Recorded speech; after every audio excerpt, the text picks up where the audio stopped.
Bonsoir, bienvenue à l'Atelier Librairie, le livre voyageur animé par Fabienne Roch et moi-même, Bruno Lalonde.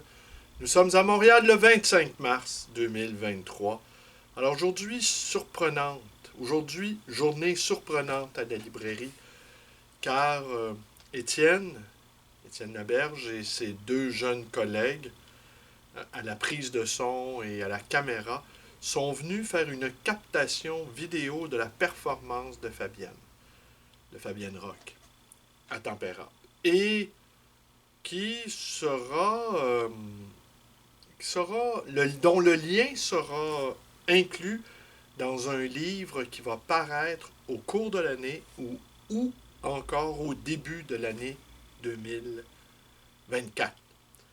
Alors, ce livre sera publié aux éditions de La Grenouillère. Je peux déjà l'annoncer, car des ententes ont été prises avec l'éditeur Louis-Philippe Hébert, ainsi que Fabienne Roch, et moi-même d'une certaine manière pour l'organisation générale du projet, disons. Je fais part de l'organisation générale du projet. Aussi, je voudrais vous faire part d'un état d'âme qui ne va qu'en s'accentuant.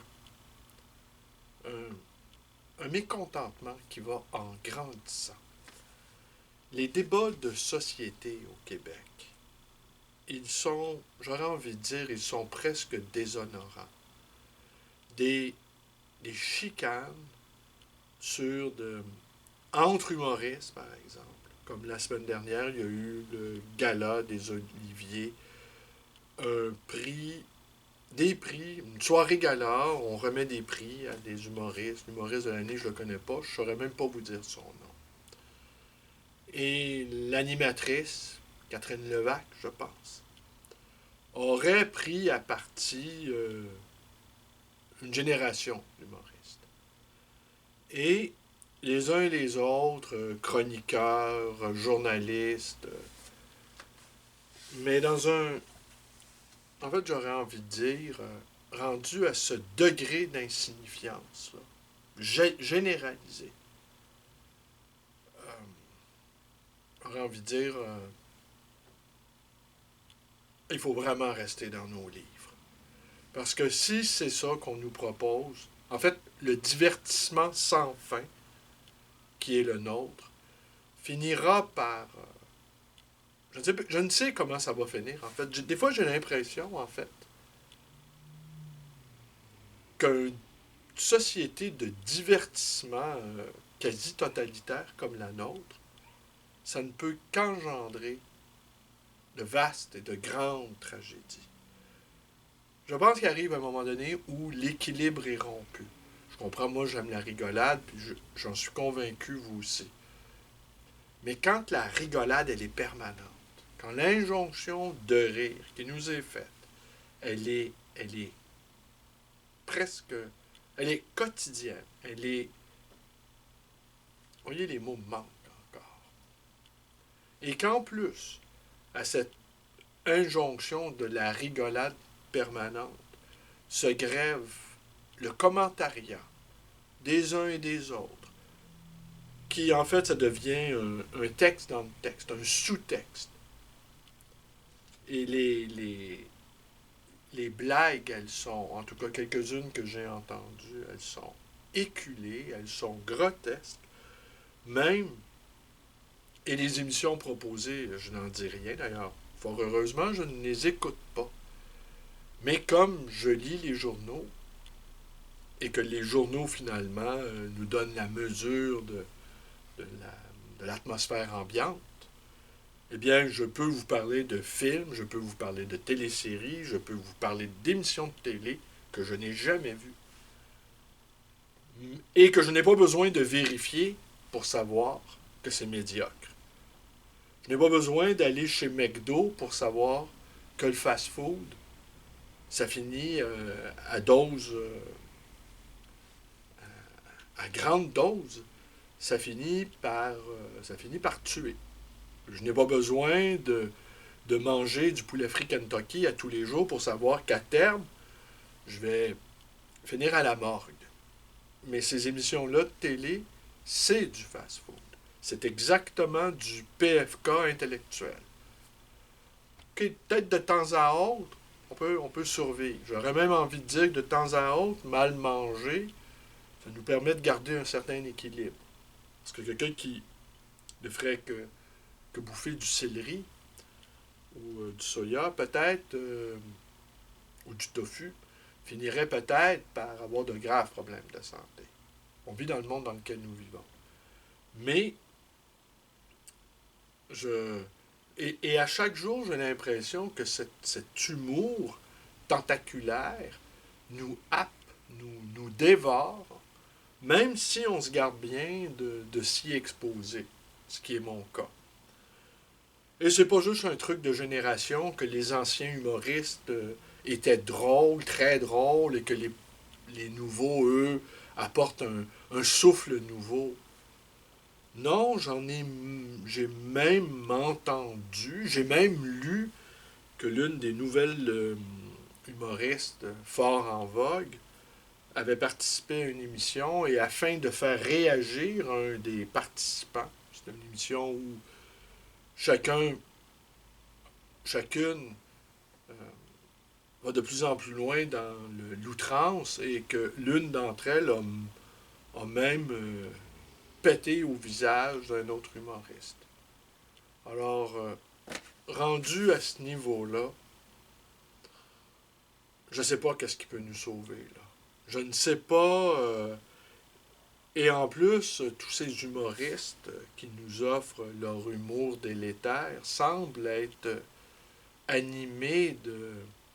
semblent avoir des égos surdimensionnés. Alors, ils s'envoient des vannes les uns les autres. On les imagine dans un état de fébrilité avancée. Et En fait, vous voyez, et mon impression, c'est qu'à terme, cette atmosphère d'humour totalitaire va nous entraîner très loin dans la tragédie. Que la tragédie va finir par apparaître. Que le monde censément comique dans lequel nous évoluons aura son pendant, aura sa réplique, et ce sera la tragédie. Et là, je pense que on va vraiment cesser de rire. Parce que nous tous avons l'impression quand même que l'humanité, elle est en difficulté en ce moment. Et à chaque jour qui passe, me semble-t-il, les difficultés s'aggravent, se multiplient. Me semble-t-il. Alors, je vais rouvrir mon carton de catalogue.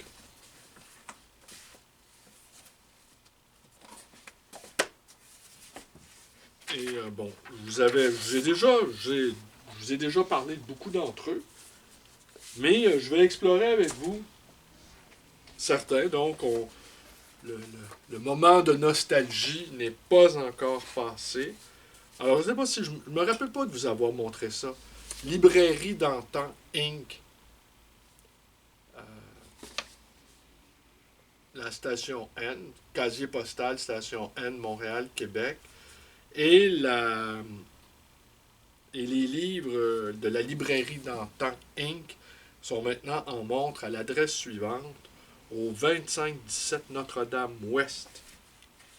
Alors, c'était le bulletin numéro 24, consacré au Canadiana. Ici, nous avons Caron Canadiana, livre du patrimoine, par Jean-François Caron, qui est le fils de... C'était quoi déjà son prénom? Enfin, Caron qui avait sa librairie, en fait, qui avait une très grande librairie sur la rue Sainte-Catherine, pas tellement loin de la rue Saint-Denis, une librairie qui faisait 3 étages. Et on y trouvait tout. Mais, il faut bien le dire, les bibliomanes allaient acheter leurs livres là, en dernier recours, car il était probablement le libraire le plus cher à Montréal. En y repensant, vu 3 étages sur une rue importante, la rue commerciale la plus importante de Montréal, évidemment, il faut pouvoir en vivre. Et sans doute, les prix étaient ajustés en fonction des frais fixes. Mais Caron, comme tous les petits commerçants, peu importe ce qu'ils vendent, doivent devenir propriétaires de leur local. Ou encore, doivent faire d'autres investissements que celui dans lequel ils œuvrent. C'est-à-dire, dans le cas des libraires, des restaurateurs ou autres commerces à faible profitabilité, l'immobilier, quand c'était achetable, demeurait un investissement très important. Ici, Wilson et Lafleur, les listes de livres de droit, et ici, librairie Faubourg-Québec. Alors, celle-ci, qui était située également sur la rue Sainte-Catherine, je me souviens, je la fréquentais assez, cette librairie. Et c'était un couple d'hommes qui me semblait fort mal assorti. L'atmosphère était assez pesante. Et l'un des propriétaires était atteint du lupus. Une maladie qui attaque l'épiderme, le visage en particulier, et qui est liée également à qui entraîne des problèmes cardiaques. Et je savais, Rémy de Gourmont, j'ai eu une période Rémy de Gourmont qui coïncidait à peu près à la même période où je fréquentais cette librairie. Rémy de Gourmont était atteint de cette même maladie. Alors, ce qui faisait qu'il y avait beaucoup de difficultés à séduire des femmes. D'ailleurs, Lettre à l'Amazon, je pense que c'est Nathalie Barney, l'américaine, qui d'ailleurs dont les amours n'étaient pas tournés vers les garçons.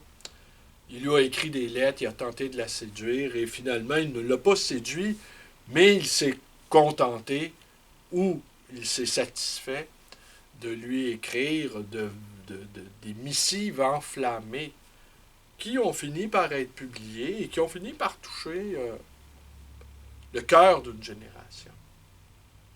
Comme quoi les amours empêchés peuvent engendrer de grandes créations.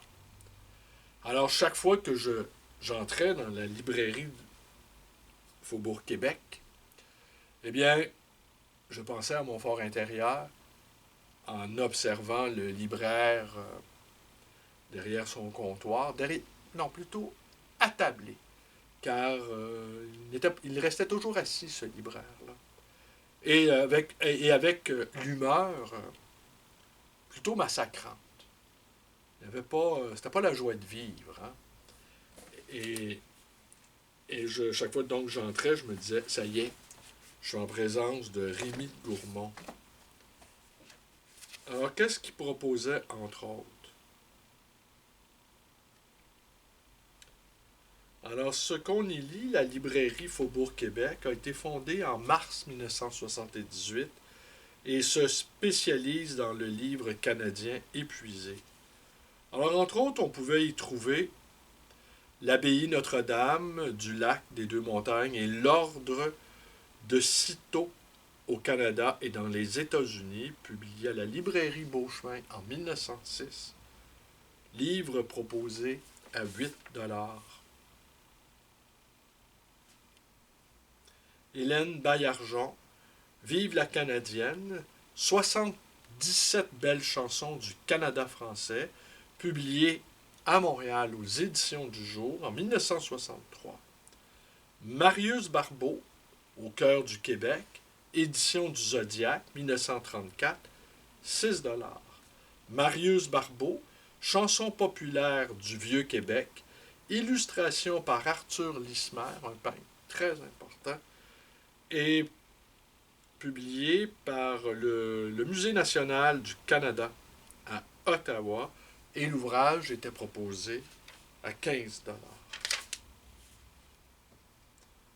De Birkett Smith, Mœurs et coutumes des Esquimaux, avec cartes et 16 gravures hors texte, paru à Paris, chez Payot, 1937, 14 $. Alors, un autre de Librairie Faubourg Québec. Alors ici, Bibliopolis, domaine du livre ancien. C'est la fondation. Et ici, c'est fondé par mon éminent confrère, François Côté, qui a été pendant de nombreuses années président de notre association et qui s'est avéré être au fil des années, peut-être moins maintenant parce que il est très occupé, il est très sollicité par divers organismes patrimoniaux afin de procéder à des évaluations de documents, de photos, d'archives, etc. Et il a été l'un des peut-être le meilleur animateur de notre groupe. Il a voulu créer des choses. Et c'est tellement difficile, peu importe l'association dans laquelle vous œuvrez, ou dans les groupes communautaires, ou même dans des partis politiques. Maintenant, on peut gagner une élection sans avoir aucun militant. Et je vous disais l'autre fois que même les militants, bien souvent, sont devenus des obstacles à la cause. Il faudrait qu'il y ait plus de militants. On aime penser qu'un militant va réussir à convaincre, mais bien souvent, les militants ressemblent à des témoins de Jéhovah qui viennent frapper à notre porte un dimanche matin et on n'a pas vraiment envie de les entendre. Et sur les réseaux sociaux, le militantisme virtuel y est permanent. Et j'ai l'impression, je ne sais pas si moi en tout cas je sais que je le fais de temps à autre, par exemple. J'évite de le faire trop souvent, parce que j'ai l'impression de toute façon, je ne convertirai personne aux causes que je défends, et au mieux, je vais me parler à moi-même. Et me convaincre moi-même de ce que je sais, de ce que je crois, me semble un peu étrange. Ici, c'est l'ABC de la bibliophilie, qui a été publié par la Confrérie de la Librairie ancienne du Québec. Alors, c'est un lexique, publié en 1993. C'est un lexique dont la rédaction, la présentation a été faite par Michel Villeneuve. Je vous en ai entretenu. Je vous en ai parlé. Il y a 2 vidéos, pas celle d'hier, consacrée à Jean-Marie Apostolides, mais la veille. Et ce que j'ai omis de vous dire aussi, car la famille Villeneuve, c'est une famille de libraires. Il y avait le père qui était très connu dans le monde de la librairie québécoise, et 2 de ses enfants sont devenus libraires. Et l'une de nos collègues, qui était très estimée, est décédée d'un cancer il y a quelques années. Et on l'a beaucoup regretté dans notre tribu. Et c'est assez rare parce que c'est un milieu, il faut bien le dire, où les femmes ne sont pas très présentes. J'aurais envie de dire, c'est un milieu de vieux garçons, n'est-ce pas? Sans avoir nécessairement en tête l'univers de Monterland, si vous comprenez ce que je veux dire. Alors, et la bibliophilie aussi, c'est une passion, hélas, et puis il y a beaucoup de raisons qui expliquent ça. C'est une passion, c'est un hobby d'hommes d'hommes vieillissants et d'hommes presque à la retraite, d'une certaine manière. Alors, mon organisme avait publié donc un travail oui,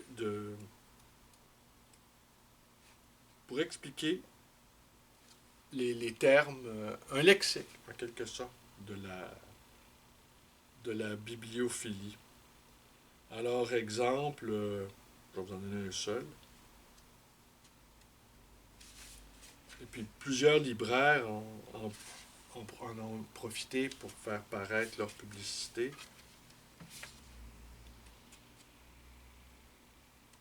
À ce moment-là, je n'étais pas membre.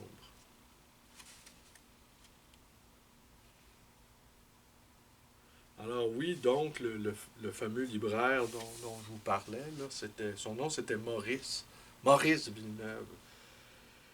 Et il travaillait avec sa fille, Claudine,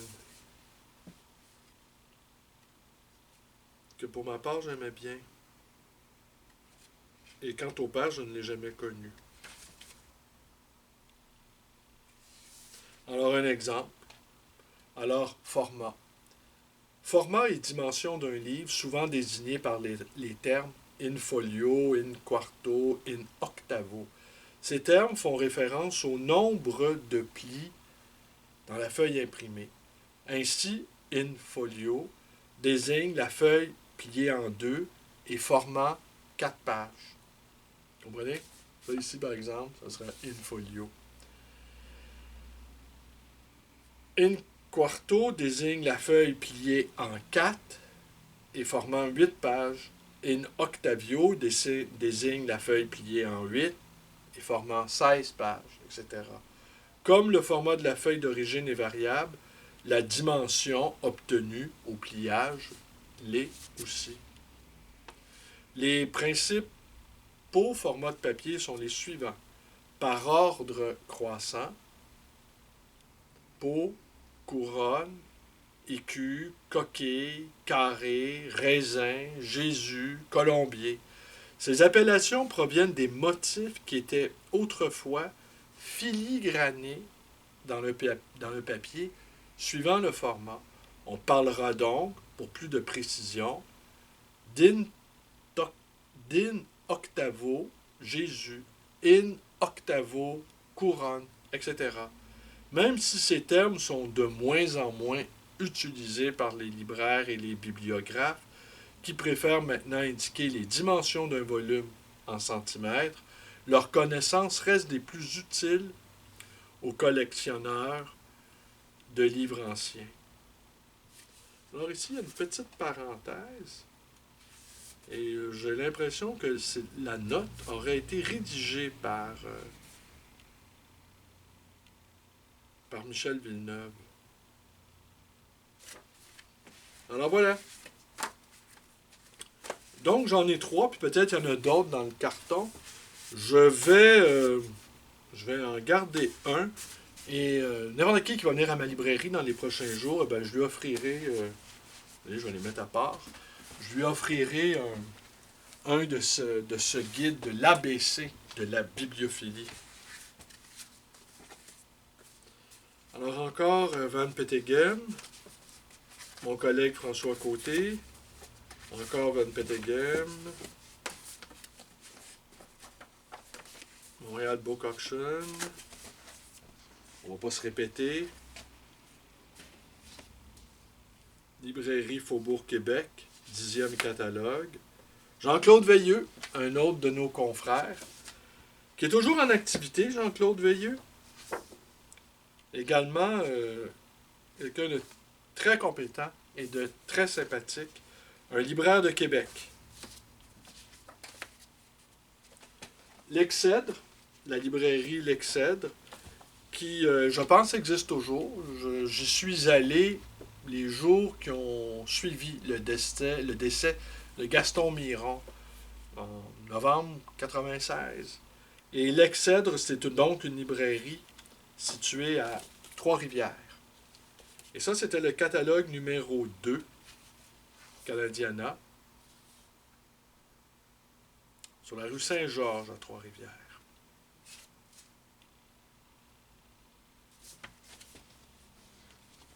Librairie Faubourg-Québec. Ah, celle-ci, c'est quoi? Oui, toujours la librairie Faubourg-Québec. Librairie Le Chercheur de Trésors. Un autre collègue disparu, lui, en novembre 2018,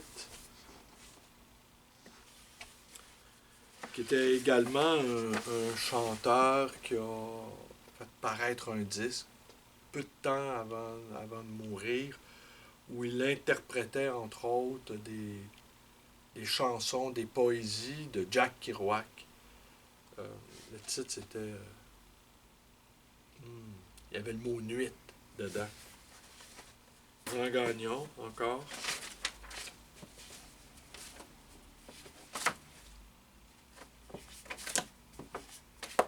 Christie's.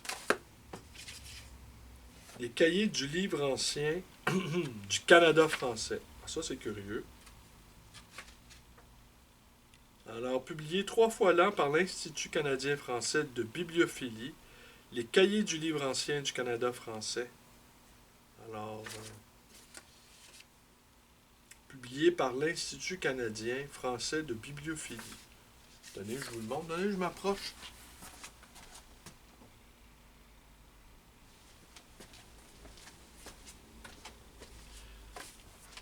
Encore librairie Faubourg-Québec. Bon, Normand Hood, je vous en ai parlé. Ouais, Normand Hood.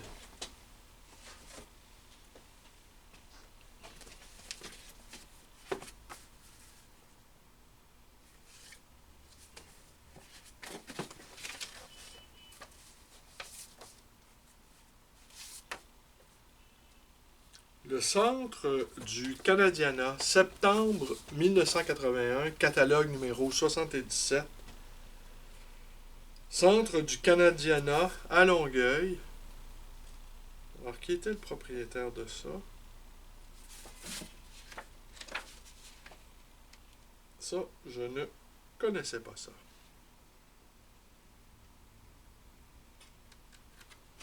Et elle était où, cette... Oui, c'était un casier postal. Donc, c'était ce qu'on appelle un libraire en chambre. C'est-à-dire quelqu'un qui fait ça à partir de chez lui, tout simplement. C'est joli, libraire en chambre, hein? Librairie d'antan. Librairie d'antan. Toujours. Et ça, Faubourg-Québec, encore. Montréal, Normand-Hood.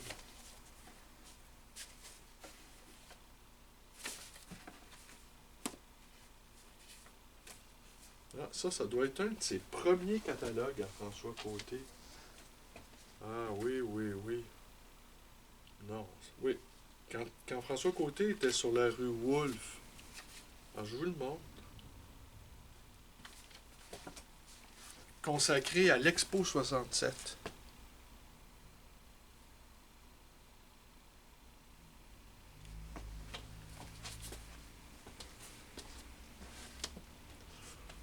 Ça doit dater du milieu des années 80.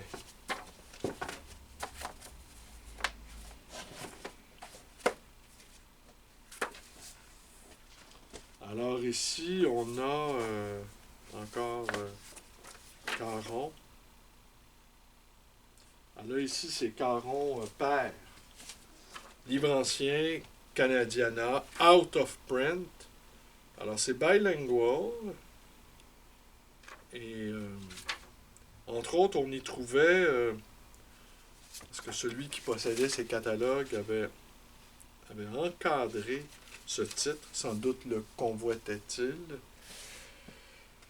Beaugrand, Jeanne Beaugrand, non, pardon, Honoré Beaugrand, Jeanne la Fileuse, épisode de l'immigration franco-canadienne aux États-Unis, deuxième édition, Montréal, La Patrie, 1888, 50 $. On va aller voir quelque chose.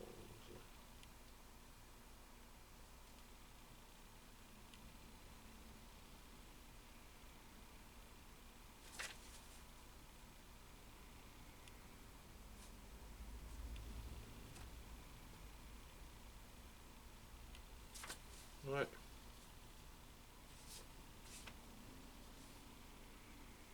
Alors, tous vos livres canadiens chez un seul fournisseur, pourquoi pas? Il y a de nombreux avantages. Entre autres, un peu moins de travail pour vous. Certes, un peu plus pour nous, mais c'est notre affaire de trouver tous les livres canadiens dont vous avez besoin, et cela afin de vous rendre la vie plus agréable. Nous le faisons déjà pour plusieurs bibliothécaires.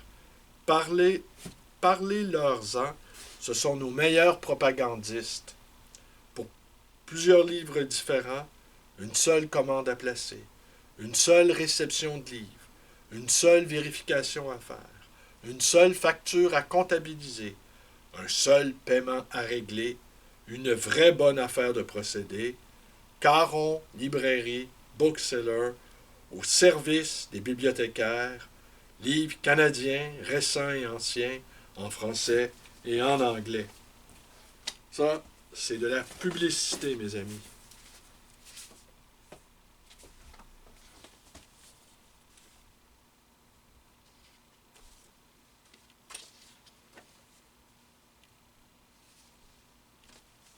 Ici, il y a quelques catalogues français.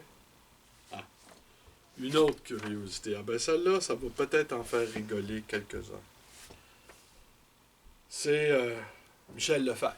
Michel Lefebvre, dont la librairie est toujours en activité. Librairie Henri-Julien, sur Villeneuve, angle Henri-Julien. Et avant d'avoir pignon sur rue, Michel Lefebvre faisait, offrait un catalogue. Et celui-ci date d'automne 82. Et si ma mémoire est bonne, il a ouvert sa librairie en 86 ou en 87. Alors, il était connu dans le milieu des bibliomanes, des bibliophiles. Michel Lefebvre, quand il a ouvert cette librairie, qui est toujours en activité. Alors, on va regarder quelques-uns des titres qu'il proposait. Et on va voir aussi s'il respectait les règles bibliophiliques. Entre autres, ce qu'on y trouvait,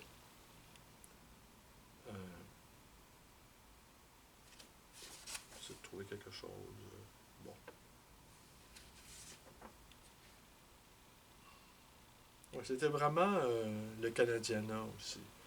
L'histoire de la littérature canadienne-française par Gérard Touga, aux éditions PUF, troisième édition.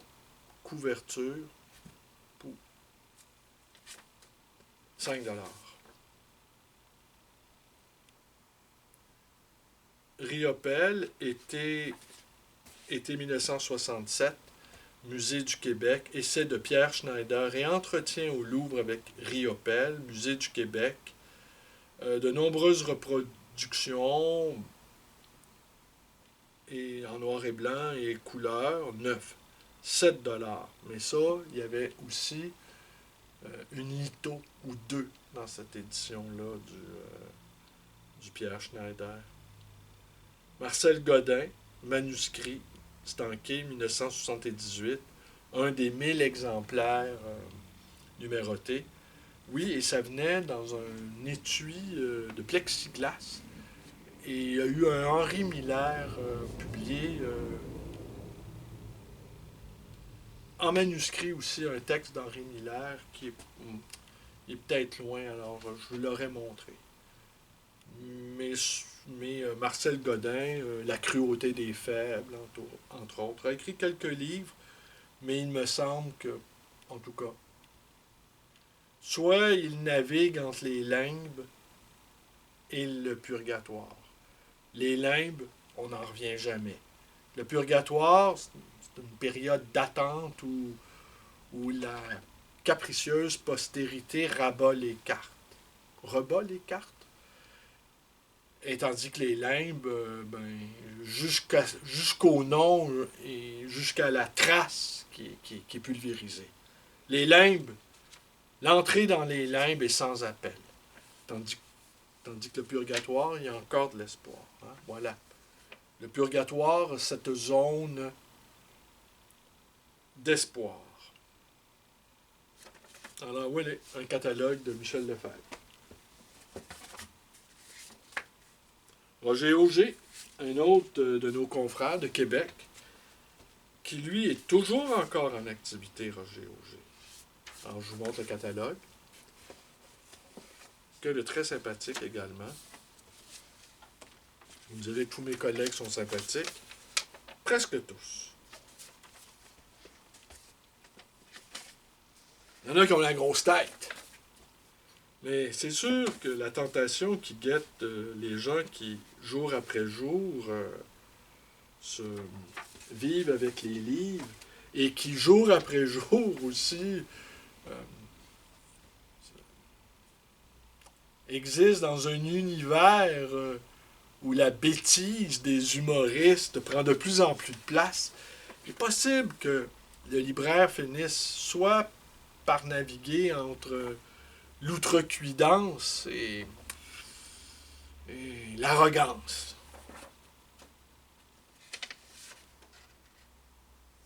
Alors ici, je ne sais pas trop c'est quoi. C'est probablement ces 4 pages renéo-typées qui nous indiquent qui indiquent à des bibliothécaires alors comment travailler. Ordre des opérations en reliure de bibliothèque, débrochage des volumes, réparation des cahiers, montage des couvertures, greffage, couture des livres, effilochage des cordes, pose des gardes, rognure des volumes, ébarbage, encollage, endossage, taille des cartons, garniture du dos, tranche-fil, là c'est marqué tranche-fil ici, taille de la toile, fabrication et montage des couvertures, titrage de dos, encaissage. Alors et après, eh bien, il y a comment procéder pour se livrer à ces activités. Je continue un peu.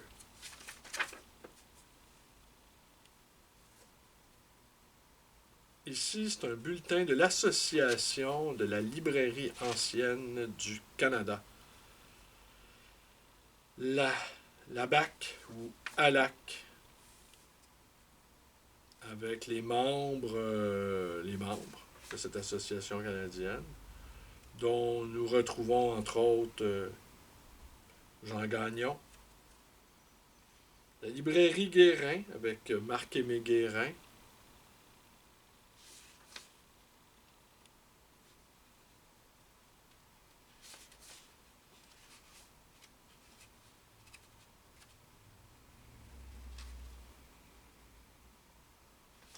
et les règles aussi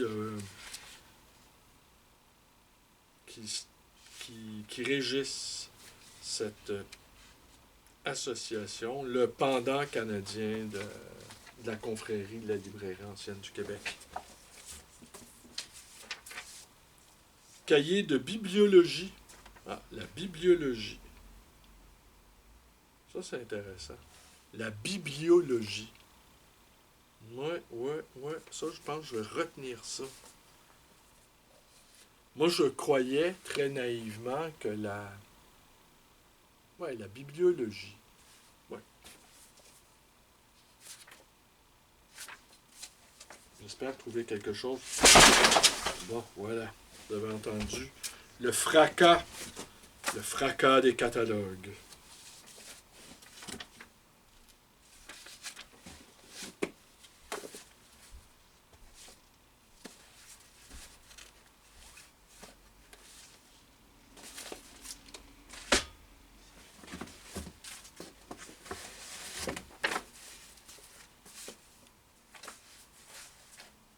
Jean Gagnon était pas mal actif, à ce que je peux voir.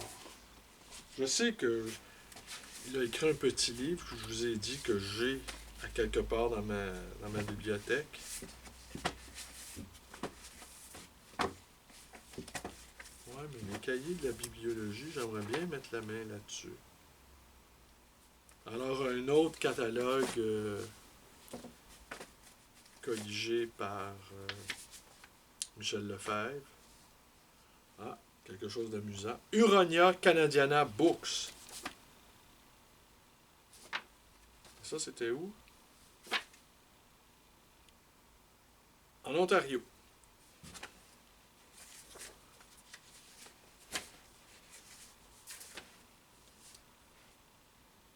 Jean Gagnon.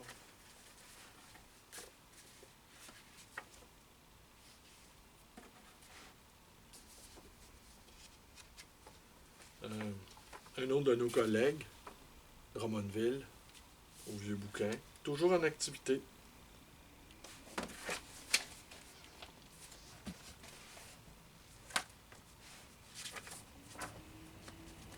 GOG.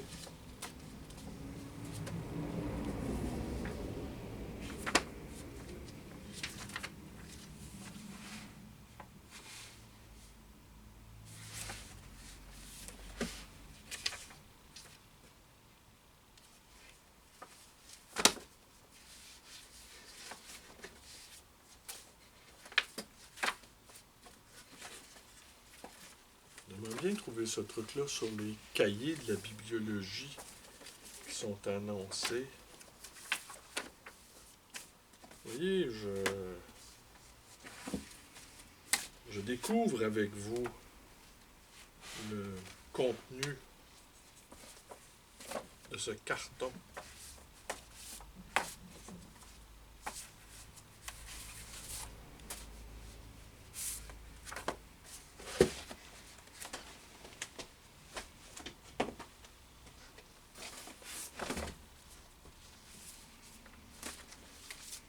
Sans doute, ici, sans doute le premier catalogue de Michel Lefebvre.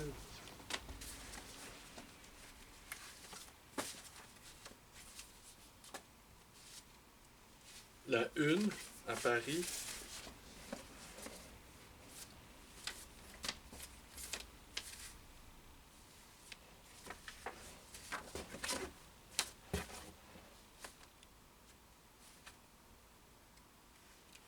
Ah, librairie Michel Morissette. Mars 1995. Michel Morissette qui a joint notre confrérie il y a peu de temps. Alors, ça fait longtemps qu'il est là, Michel Morissette.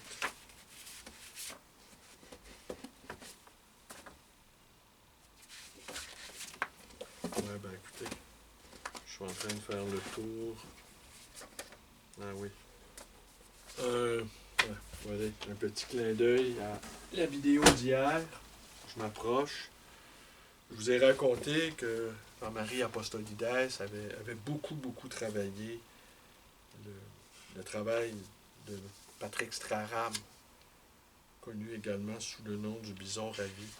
Et Richard Gingras, qui avait la librairie Le Chercheur de Trésors, a fait paraître deux catalogues qui avaient intéressé beaucoup à la fois les amateurs de Patrick Straram et tous ceux qui s'intéressent au situationnisme. Alors je m'approche, je vous demande. Attendez. Alors, voilà à quoi ressemblait le bison. Le bison, il est habillé en autochtone. J'ai raconté ici, j'ai souvent ailleurs, que le bison Ravi vivait dans le même HLM que ma grand-mère, sur la rue Saint-Timothée. Et un HLM pour gens sans moyens, ou avec des moyens très faibles. Et donc, je le croisais régulièrement dans l'ascenseur. Et j'avais déjà lu tous ses livres, mais jamais je n'avais osé lui adresser la parole et lui dire combien j'appréciais son travail. Mais il avait peut-être la petite quarantaine, ravagé par l'alcool, ravagé par la maladie. Il en paraissait dans mon esprit de jeune homme, en tout cas, petite vingtaine, pour moi, il avait déjà l'air d'un vieillard. Mais j'estimais ses livres. Et dans ce temps-là, je n'osais pas dire, et ça a duré longtemps, je n'osais pas dire ce que j'admirais. En bon jeune homme orgueilleux, je n'hésitais pas à dire tout ce qui me déplaisait. Et beaucoup de choses me déplaisaient. Aujourd'hui, il y a encore beaucoup de choses qui me déplaisent. Mais jeune, elle me révoltait. Aujourd'hui, elle m'accable. C'est tout à fait différent comme sentiment. Un sentiment de... La révolte, c'est un sentiment actif. L'accablement, c'est presque de la résignation. Je me dis, par exemple, là, les combats des humoristes, les prix, les pics, l'univers des humoristes qui m'horripile tant. Je sais qu'il n'y a plus rien à faire. Je sais que le balancier, quand il va se mettre en mouvement, tous ces petits rigolos millionnaires, parce qu'ils sont tous très riches, en tout cas ceux qui ont du succès, eh bien, peut-être qu'ils vont prendre encore plus de pouvoir, mais j'ai l'impression que non. Mais je sais que sans doute que je vais me tromper. Plus ça va mal aller, en fait, probablement, plus on va envie de rire. Et moins on va agir. Mais bon. Alors, donc, ça, c'était son catalogue. Je vais vous trouver quelques titres toniques pour vous donner une petite idée.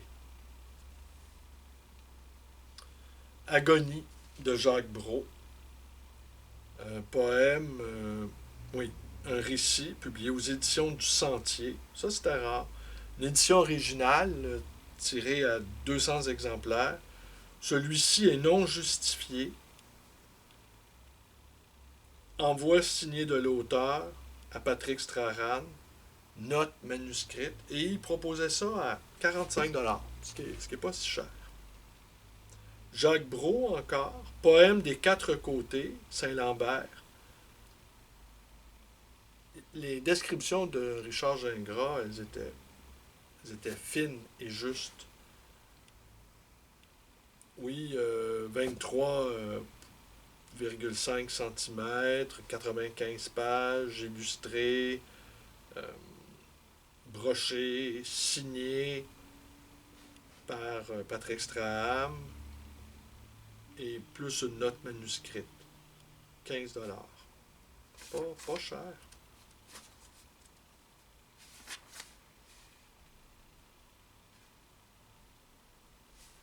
Ici, on a un exemple de page manuscrite de l'écriture de Patrick Strahan. Vous voyez, je m'approche. Vous puissiez l'examiner de près. Si l'envie vous en prend. On arrive à la fin du carton, là. Et j'ai toujours pas trouvé les cahiers de bibliologie. Peut-être était-il seulement annoncé. Un vague projet qui n'aura jamais eu de suite.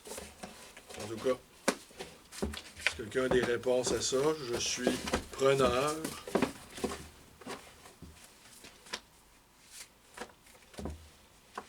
Là, ceux que je vous montre pas, c'est des catalogues européens.